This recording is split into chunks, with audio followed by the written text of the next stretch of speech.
So ngayon guys, manadali ang luto lang po ito. Kasi nagugutom na.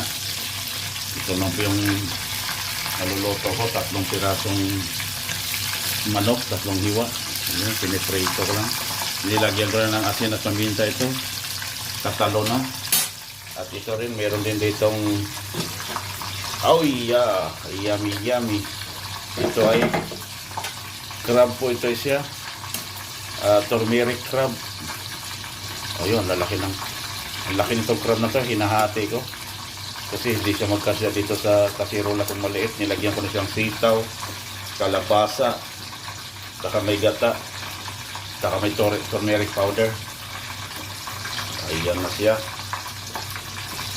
Ayan na po ang texture ng ating turmeric crab. Guys, init. At ito